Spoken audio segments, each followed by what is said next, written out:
Wassalamualaikum warahmatullahi wabarakatuh.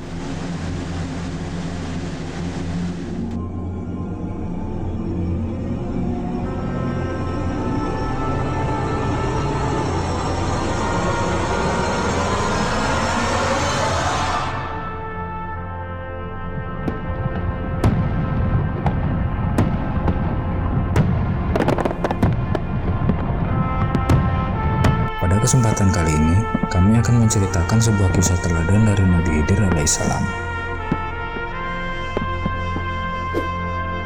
Nabi Khidir adalah seorang nabi misterius yang digambarkan oleh Allah dalam Al-Quran, Surat Al-Kahfi, ayat 65-82. Di dalam surat tersebut, bercerita tentang Nabi Khidir yang mengajarkan tentang ilmu dan kebijaksanaan kepada Nabi Musa. Akan tetapi, asal-usul dan kisah lainnya tentang Nabi Khidir tidak banyak disebutkan.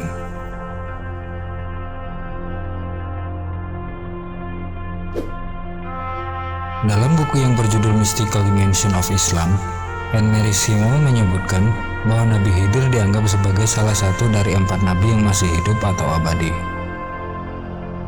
Ketiga lainnya adalah Nabi Idris, Nabi Ilyas, dan Nabi Isa. Nabi Khidir dapat hidup abadi karena beliau dianggap telah meminum air kehidupan.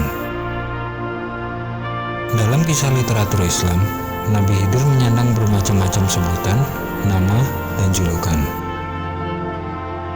Beberapa orang mengatakan bahwa Khidir adalah gelarnya, sedangkan yang lainnya menganggapnya sebagai nama julukan. Nabi Khidir juga sering digambarkan sebagai pengembara abadi. Para cendekiawan telah menganggapnya dan mengkarakterkan sosoknya sebagai orang suci, nabi, pembimbing nabi yang misterius, dan lain sebagainya. Al-Khidir secara harfiah berarti seseorang yang hijau, melambangkan kesegaran jiwa, karena warna hijau melambangkan kesegaran akan pengetahuan. Dalam Ensiklopedia Britannica, dikatakan bahwa Nabi Khidir telah diberikan sebuah nama yang paling terkenal adalah Balya bin Malkan.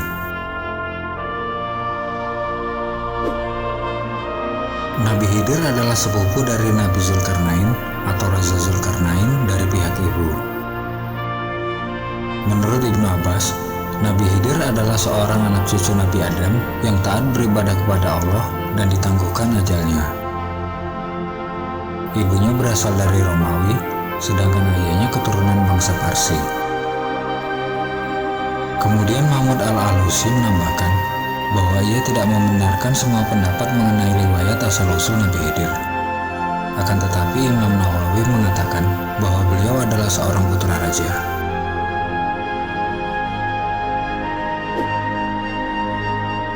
Itu tadi adalah biografi singkat tentang Nabi Khidir menurut berbagai sumber dan pandangan. Dan sekarang, kami akan menceritakan beberapa kisah termasyhur Nabi Khidir alaihissalam.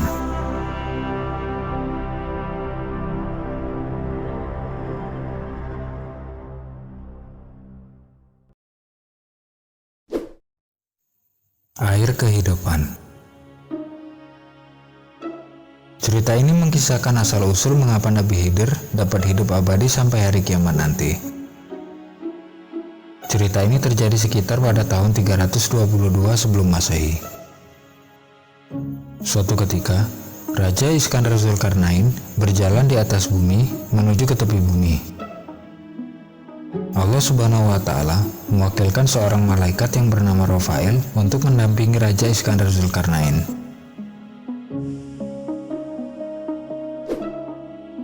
Di tengah perjalanan, mereka berbincang-bincang. Raja Iskandar Zulkarnain berkata kepada malaikat Rafael, "Wahai malaikat Rafael, ceritakan kepada aku tentang ibadah para malaikat di langit." Malaikat Rafael berkata, "Ibadah para malaikat di langit, diantaranya ada yang berdiri tidak mengangkat kepala selama-lamanya, dan ada pula yang rukuk tidak mengangkat kepala selama-lamanya." Kemudian Raja Zulkarnain berkata, "Alangkah senangnya seandainya aku bisa hidup bertahun-tahun dalam beribadah kepada Allah." Lalu malaikat Rafael berkata, "Sesungguhnya Allah telah menciptakan sumber air di bumi yang bernama Ainul Hayat, yang berarti sumber air kehidupan. Maka barang siapa yang meminumnya seteguk, maka tidak akan mati sampai hari kiamat, atau sehingga ia memohon kepada Allah agar supaya dimatikan. Kemudian Raja Zulkarnain bertanya kepada malaikat Rufail, "Apakah engkau mengetahui di mana tempat Ainul Hayat itu berada?" Malaikat Rufail menjawab, "Sesungguhnya Ainul Hayat itu berada di bumi yang gelap."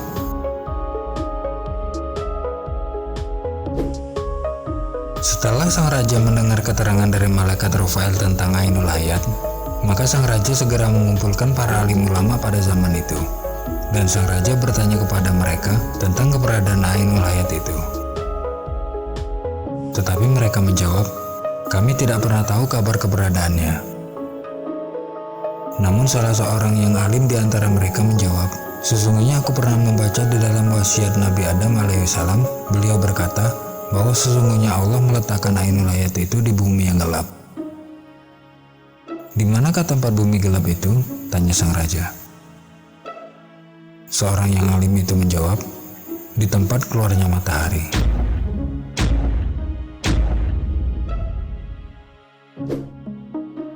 Kemudian sang raja bersiap-siap untuk mendatangi tempat itu. Lalu sang raja bertanya kepada sahabatnya, "Kuda apa yang sangat tajam penglihatannya di waktu gelap?" Kemudian para sahabat menjawab, "Kuda betina yang perawan, wahai rajaku." Kemudian Raja Zulkarnain mengumpulkan 1000 ekor kuda betina yang masih perawan. Lalu Raja Zulkarnain memilih-milih di antara tentaranya. Sebanyak 6.000 orang yang dipilih adalah mereka yang cendekiawan dan yang ahli mencambuk. Di antara mereka adalah Nabi Khidir alaihissalam. Bahkan beliau menjabat sebagai Perdana Menteri.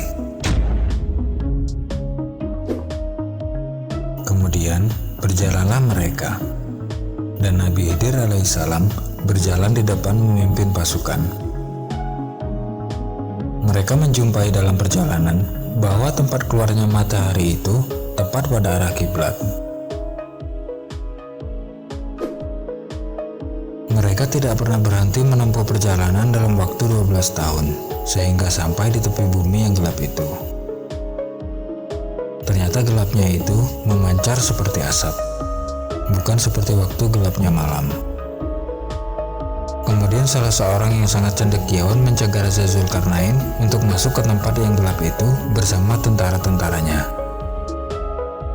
Kemudian ia berkata kepada sang raja, "Wahai rajaku, sesungguhnya raja-raja yang terdahulu tidak ada yang memasuki tempat gelap ini, karena tempat yang gelap ini berbahaya." Lalu Raja Zulkarnain berkata, "Kita harus memasukinya, tidak boleh tidak." Kemudian Raja Zulkarnain memutuskan untuk memasuki bumi yang gelap itu. Maka mereka semua membiarkannya. Kemudian sang raja berpesan kepada pasukannya, "Berdiamlah di sini. Tunggulah kalian di tempat ini selama 12 tahun. Jika aku bisa datang pada kalian dalam masa 12 tahun itu, maka kedatanganku memberi pertanda baik. Dan jika aku tidak datang sampai 12 tahun, maka pulanglah kembali ke negeri kalian."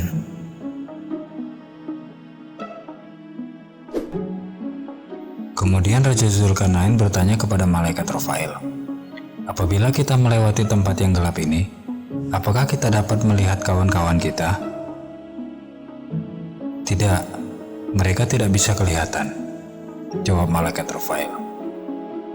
"Akan tetapi, aku akan memberimu sebuah merjan atau mutiara, yang jika merjan itu ke atas bumi, maka mutiara tersebut dapat menjerit dengan suara yang keras. Dengan demikian, maka kawanan kalian yang tersesat jalan dapat kembali kepada kalian."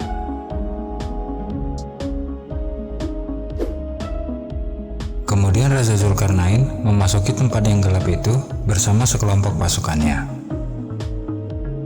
Mereka berjalan di tempat yang gelap itu selama 18 hari.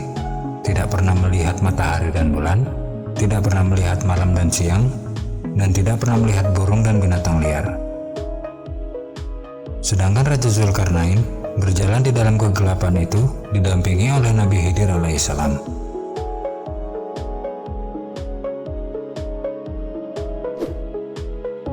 Di saat mereka berjalan, maka Allah memberikan wahyu kepada Nabi Khidir. Allah pun mengisyaratkan bahwa sesungguhnya Ainul Hayat itu berada di sebelah kanan jurang, dan Ainul Hayat itu Allah khususkan untuk Nabi Khidir. Setelah Nabi Khidir menerima wahyu tersebut, kemudian beliau berkata kepada sahabat-sahabatnya, "Berhentilah kalian di tempat kalian masing-masing, dan janganlah kalian meninggalkan tempat kalian sampai aku kembali mendatangi kalian."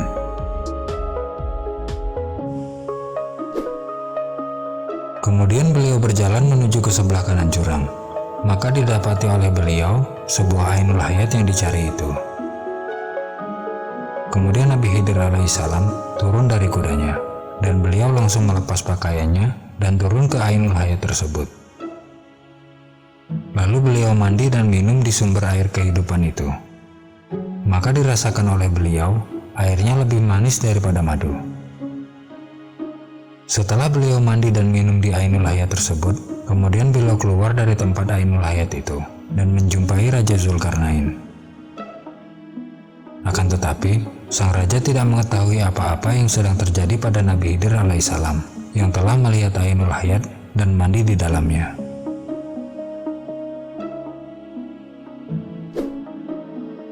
Raja Iskandar Zulkarnain berkeliling-keliling di tempat yang gelap itu selama 40 hari. Tiba-tiba, sang raja melihat sinar seperti kilat, dan terlihat oleh sang raja bumi yang berpasir merah, dan terdengar suara gemercik di bawah kaki kuda. Kemudian sang raja berkata kepada malaikat Rafail, "Gemercik ini adalah suara benda. Apabila seseorang mengambilnya, niscaya ia akan menyesal, dan apabila tidak mengambilnya, niscaya ia akan menyesal juga."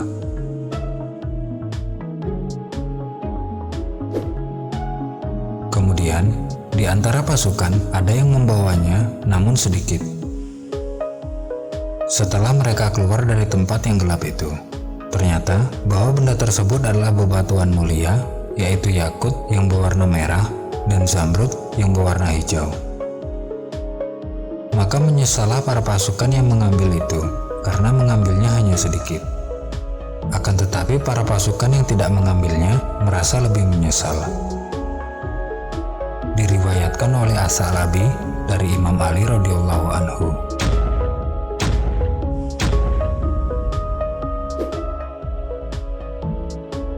Kisah Nabi Khidir dengan Nabi Musa.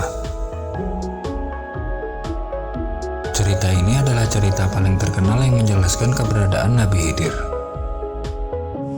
Kisah Nabi Musa dan Nabi Khidir dituturkan oleh Al-Quran dalam surat Al-Kahfi ayat 65-82. Menurut Ibnu Abbas, Ubay bin Ka'bah menceritakan bahwa beliau mendengar Rasulullah SAW bersabda, "Sesungguhnya pada suatu hari, Musa berdiri di halayak Bani Israel, lalu beliau ditanya, 'Siapakah orang yang paling berilmu?' Jawab Nabi Musa, 'Aku.' Lalu Allah menegur Nabi Musa dengan firman-Nya, 'Sesungguhnya di sisiku ada seorang hamba yang berada di pertemuan dua lautan, dan dia lebih berilmu daripada kamu.'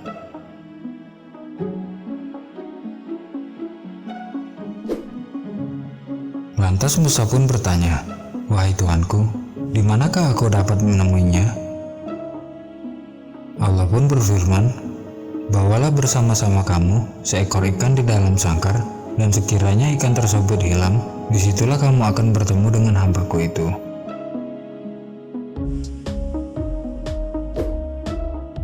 Sesungguhnya teguran Allah itu mencetuskan keinginan yang kuat dalam diri Nabi Musa untuk menemui hamba Allah yang soleh itu. Di samping itu, Nabi Musa juga ingin sekali mempelajari ilmu dari hamba Allah yang soleh itu. Nabi Musa kemudian menunaikan perintah Allah itu dengan membawa ikan di dalam wadah dan berangkat bersama pembantunya yang juga merupakan murid dan sekaligus pembantunya, yaitu Yusya bin Nun.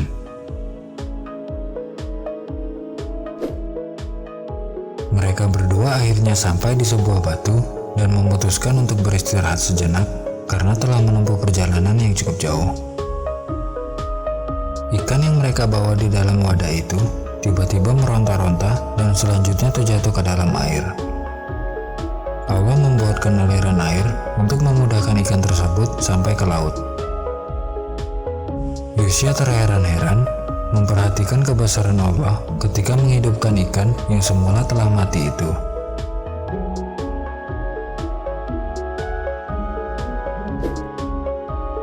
Selepas menyaksikan peristiwa yang sungguh menakjubkan dan luar biasa itu, Yosya pun tertidur. Dan ketika terbangun, ia lupa untuk menceritakannya kepada Nabi Musa. Mereka kemudian meneruskan lagi perjalanan mereka. Nabi Musa berkata kepada Yosya, "Bawalah kemari makanan kita. Sesungguhnya kita telah merasa letih karena perjalanan kita ini." Quran Surat Al-Kahfi ayat 62. Ibnu Abbas radhiyallahu anhu berkata, Nabi Musa sebenarnya tidak merasa letih sehingga beliau melewati tempat yang diperintahkan oleh Allah supaya menemui hambanya yang lebih berilmu itu. Yosya berkata kepada Nabi Musa, "Tahukah guru bahwa ketika kita mencari tempat berlindung di batu tadi, sesungguhnya aku lupa menceritakan tentang ikan itu. Dan tidak lain yang membuat aku lupa untuk menceritakannya kecuali setan, dan ikan itu kembali masuk ke dalam laut itu dengan cara yang sangat aneh." Quran Surat Al-Kahfi ayat 63. Nabi Musa segera teringat sesuatu, bahwa mereka sebenarnya sudah menemukan tempat pertemuan dengan hamba Allah yang sedang dicarinya tersebut.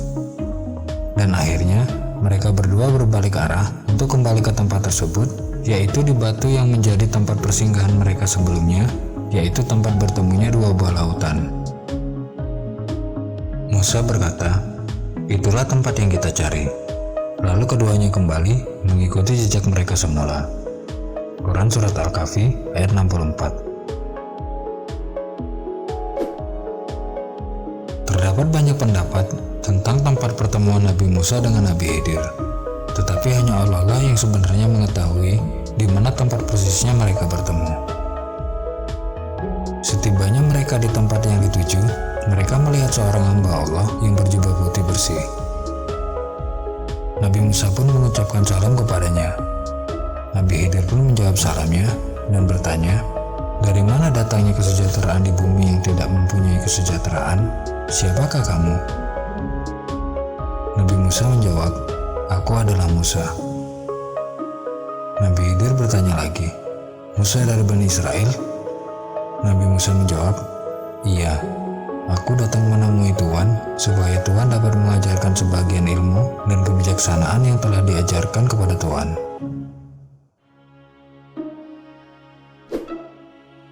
Nabi Khidir menegaskan, "Sesungguhnya kamu sesekali tidak akan sanggup bersabar bersama-samaku." Quran Surat Al-Kahfi ayat 67. "Wahai Musa, sesungguhnya ilmu yang kumiliki ini ialah sebagian daripada karunia Allah yang diajarkan kepadaku, tetapi tidak diajarkan kepadamu, wahai Musa. Kamu juga memiliki ilmu yang diajarkan kepadamu yang tidak kuketahuinya." Nabi Musa berkata, "Insya Allah Tuhan akan mendapati diriku sebagai seorang yang sabar dan aku tidak akan menantang Tuhan dalam sesuatu urusan pun." Quran Surat Al-Kahfi ayat 69.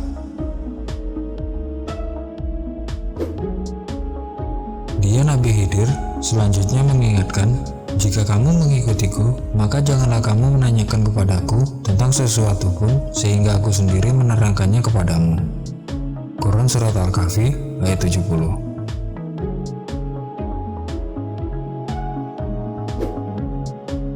Dan akhirnya Nabi Musa mengikuti Nabi Khidir, dan terjadilah beberapa peristiwa yang menguji diri Nabi Musa yang telah berjanji bahwa beliau tidak akan bertanya tentang sesuatu yang dilakukan oleh Nabi Khidir.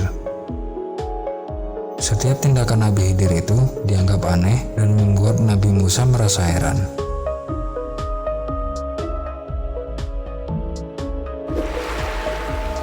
Kejadian yang pertama adalah suatu ketika Nabi Khidir menghancurkan perahu yang mereka tumpangi bersama. Nabi Musa tidak kuasa untuk menahan hatinya untuk bertanya kepada Nabi Khidir. Nabi Khidir memperingatkan janji Nabi Musa, dan akhirnya Nabi Musa meminta maaf karena kerancangannya mengingkari janjinya untuk tidak bertanya terhadap setiap tindakan Nabi Khidir.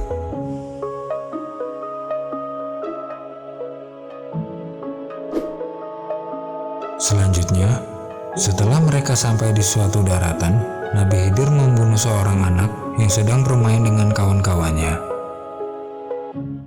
Peristiwa pembunuhan yang dilakukan oleh Nabi Khidir tersebut membuat Nabi Musa tak kuasa untuk menanyakan hal tersebut kepada Nabi Khidir. Nabi Khidir kembali mengingatkan janji Nabi Musa, dan beliau diberi kesempatan terakhir untuk tidak bertanya-tanya lagi terhadap segala sesuatu yang dilakukan oleh Nabi Khidir. Jika masih bertanya lagi, maka Nabi Musa harus rela untuk tidak mengikuti perjalanan bersama Nabi Khidir. Selanjutnya mereka melanjutkan perjalanan hingga sampai di suatu wilayah pemukiman. Mereka kelelahan dan hendak meminta bantuan kepada penduduk sekitar. Namun sikap penduduk sekitar tidak bersahabat dan tidak mau menerima kehadiran mereka. Hal ini membuat Nabi Musa merasa kesal terhadap penduduk itu. Setelah dikecewakan oleh penduduk, Nabi Khidir malah menyuruh Nabi Musa untuk bersama-sama memperbaiki tembok rumah yang rusak di daerah tersebut. Nabi Musa tidak kuasa lagi untuk bertanya terhadap sikap Nabi Khidir ini yang membantu memperbaiki tembok rumah setelah penduduk menzalimi mereka. Akhirnya Nabi Khidir menegaskan pada Nabi Musa bahwa beliau tidak dapat menerima Nabi Musa untuk menjadi muridnya, dan Nabi Musa tidak diperkenankan untuk terus melanjutkan perjalanannya bersama Nabi Khidir.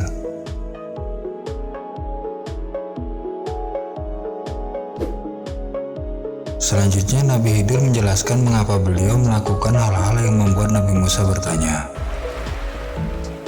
Kejadian yang pertama, ketika Nabi Khidir menghancurkan perahu yang mereka tumpangi. Karena perahu itu dimiliki oleh seorang yang miskin, dan di daerah itu tinggallah seorang raja yang suka merampas perahu milik rakyatnya. Kejadian yang kedua, ketika Nabi Khidir menjelaskan bahwa beliau membunuh seorang anak karena kedua orang tuanya adalah pasangan yang beriman, dan jika anak ini menjadi dewasa dapat mendorong ayah dan ibunya menjadi orang yang sesat dan kufur. Kematian anak ini digantikan dengan anak yang soleh dan lebih mengasihi kedua ayah ibunya hingga ke anak cucunya. Kejadian yang ketiga, Nabi Khidir menjelaskan bahwa tembok rumah yang diperbaiki itu adalah milik dua orang kakak beradik yatim yang tinggal di kota tersebut. Di dalam rumah tersebut tersimpan harta karun yang ditunjukkan untuk mereka berdua. Ayah kedua kakak beradik ini telah meninggal dunia dan merupakan seorang yang saleh. Jika tembok rumah tersebut runtuh, maka bisa dipastikan bahwa harta yang tersimpan tersebut akan ditemukan oleh orang-orang di kota itu, yang sebagian besar masih menyembah berhala.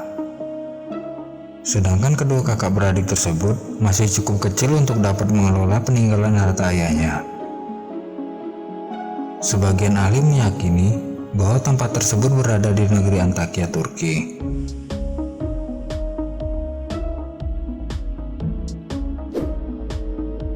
Akhirnya Nabi Musa mendapatkan hikmah dari setiap perbuatan yang telah dikerjakan Nabi Khidir.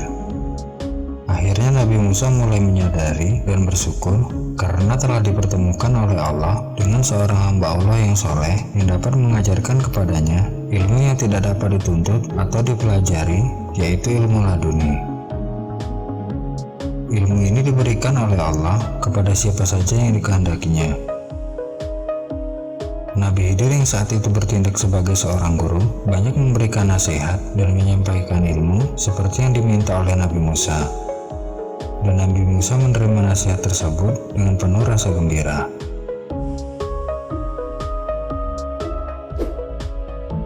Saat mereka di dalam perahu yang ditumpangi, datanglah seekor burung lalu hinggap di ujung perahu itu.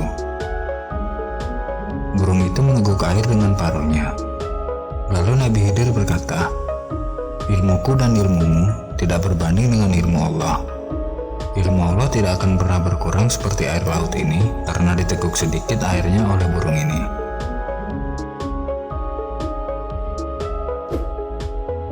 Sebelum berpisah, Nabi Khidir berpesan kepada Nabi Musa, "Jadilah kamu seorang yang tersenyum dan bukannya orang yang tertawa. Teruskanlah berdakwah dan janganlah berjalan tanpa tujuan. Janganlah pula apabila kamu melakukan kehilafan, berputus asa dengan kehilafan yang telah dilakukan itu. Menangislah disebabkan kehilafan yang kamu lakukan, wahai Ibnu Imran." Dari kisah Nabi Khidir alaihissalam ini, kita dapat mengambil pelajaran penting. Di antaranya, hikmah yang pertama adalah ilmu merupakan karunia Allah Subhanahu wa Ta'ala. Tidak ada seorang manusia pun yang boleh mengklaim bahwa dirinya lebih berilmu dibandingkan yang lainnya. Hal ini dikarenakan ada ilmu yang merupakan anugerah dari Allah yang diberikan kepada seseorang tanpa harus mempelajarinya, yaitu ilmu laduni, yaitu ilmu yang dikhususkan bagi hamba-hamba Allah yang soleh dan terpilih. Hikmah yang kedua adalah kita perlu bersabar dan tidak terburu-buru untuk mendapatkan kesimpulan dan keputusan dari setiap peristiwa yang dialami. Hikmah ketiga adalah setiap murid harus memelihara adab dengan gurunya. Setiap murid harus bersedia mendengar penjelasan seorang guru dari awal hingga akhir. Kisah Nabi Khidir alaihissalam ini juga menunjukkan bahwa Islam memberikan kedudukan yang sangat istimewa kepada seorang guru.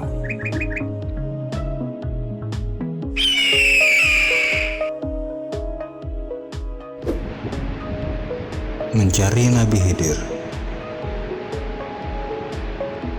Kedatangan dan pertemuan dengan Nabi Khidir memang tidak bisa dijadwalkan. Beliau datang tak diundang, pergi pun sesuka hatinya. Beliau dapat hadir jika ada yang membutuhkan dengan niat yang tulus, dan terkadang kedatangannya untuk menyadarkan orang yang didatanginya.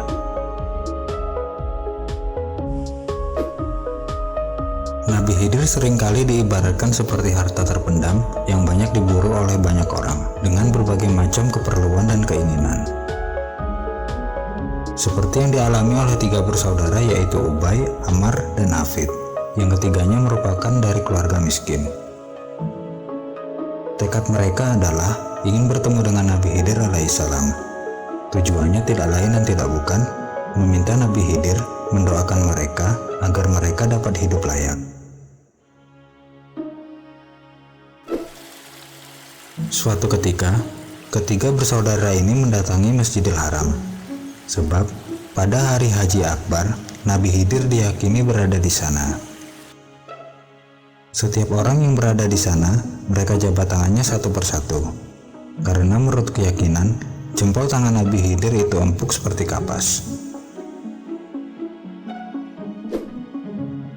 Akhirnya mereka berhasil menjumpai Nabi Khidir. Dan setelah mereka bertemu dengan Nabi Khidir, mereka bertiga menyampaikan tujuannya masing-masing. Ubay meminta didoakan supaya menjadi orang kaya, Ammar meminta didoakan menjadi seorang raja, sedangkan Hafid meminta didoakan agar menjadi orang alim. Nabi Khidir pun berkenan mendoakan mereka dengan syarat agar mereka berjanji supaya tidak lupa dengan kewajibannya kepada Allah jika kelak mereka berhasil meraih cita-citanya. Atas izin Allah, mereka bertiga berhasil mendapatkan harapan mereka masing-masing. Ubay menjadi orang kaya, Ammar menjadi seorang raja, dan Hafid menjadi orang alim yang mempunyai banyak murid yang sangat alim. Namun, Ubay menjadi sombong dan congkak terhadap orang-orang miskin. Ammar pun menjadi raja yang sewenang-wenang terhadap rakyatnya. Akhirnya Nabi Khidir pun menyadarkan keduanya, tetapi kedatangannya malah disia-siakan oleh keduanya. Berkat doa dari Nabi Khidir, keduanya kembali ke kehidupan semula, yaitu menjadi miskin dan sengsara. Dan hanya Hafid yang lurus dengan janjinya.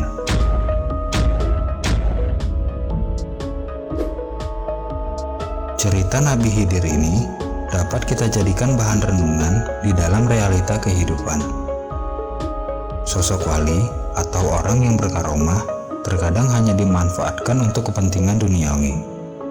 Doanya hanya dimanfaatkan untuk meraih sesuatu yang sementara dan fana. Harta dan tahta kedudukan hanya bersifat sementara, sedangkan ilmu dan amal yang baik akan kekal abadi selamanya.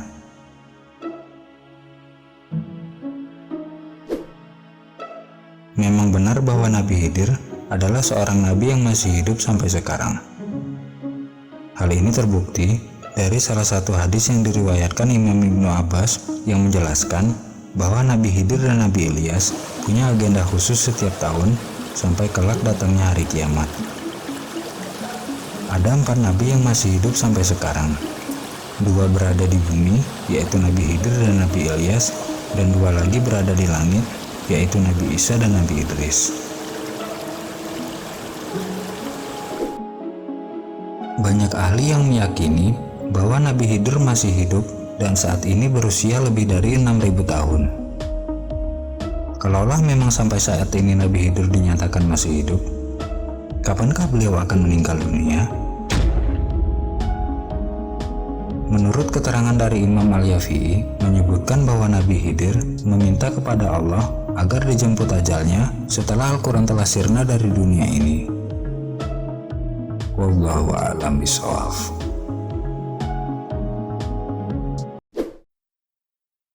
Terima kasih sudah menonton video ini, dan jangan lupa untuk mensupport channel ini, dan saya yakin kalian tahu bagaimana caranya. Terima kasih banyak, semoga bermanfaat, dan sampai jumpa di video informatif dan edukatif selanjutnya. Wassalamualaikum warahmatullahi wabarakatuh.